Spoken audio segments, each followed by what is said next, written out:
Vaccines are one of the strongest tools that we have in our pocket to help reduce the risk of transmission of severe diseases that can occur in our communities.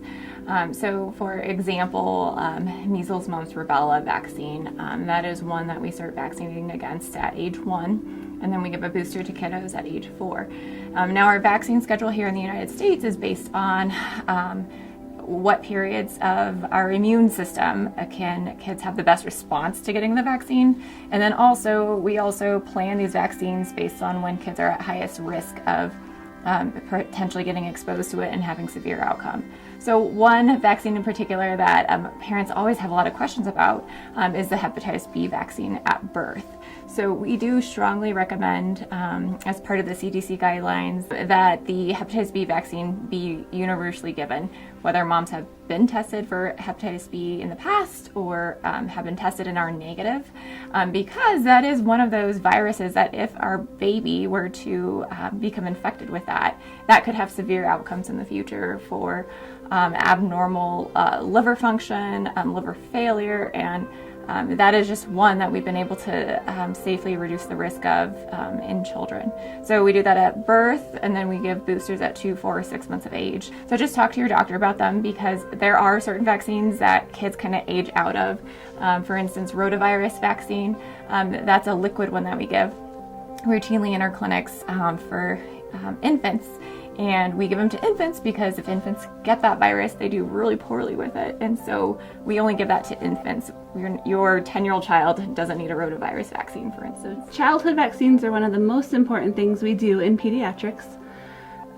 We have eradicated a lot of diseases that have made children very, very sick over the past century, which is very cool. We have seen a few outbreaks of things like the measles over the past couple of years because we haven't been vaccinating as well as we should be. Most vaccines are given to kids under the age of 2, then we give them again at 4 and usually again around 11. So it's really important to get your child in if they're around those ages to protect them from all these many diseases that we can keep them very safe from. I don't have any children yet, but we are expecting, and I will definitely be vaccinating my children right on schedule. Childhood vaccinations, I think, has always been an important topic, specifically in our field. I feel it's probably one of the most important things that we do as pediatricians. The safety profiles, which I know a lot of people have been studied for many years, and we wouldn't offer them to a wide range of people if we didn't feel that they were safe. So we do certainly feel that they're safe. And not only that, they're very beneficial. It's one of those interventions that when it works really well, you don't really see how well it works, because the diseases that we vaccinate against have essentially gone away for a long time, and so people don't really see those diseases anymore, which is exactly what we wanted.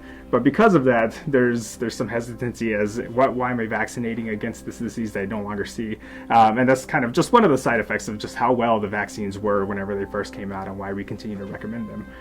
One thing to think about going into the summer is, even though the vaccines aren't available for children at this time, I think having a thoughtful discussion about what decisions you want to make in regard to having a COVID vaccination for your child, it's better to have those thoughts already set before they become available, because once they're there, we're really hoping to get them to the people that need them and want them as quickly as possible, and so better to have that thought ahead of time. So if I had children, would I vaccinate them? And the answer is, of course. I certainly would. I recommend vaccinations for all of my close family members, for all my close friends. It's one of those things that I just feel really personally important, and it's one of the questions that I love to answer in clinic, because that's what people want to know. Is it something that I would do myself? And the answer is yes, I would.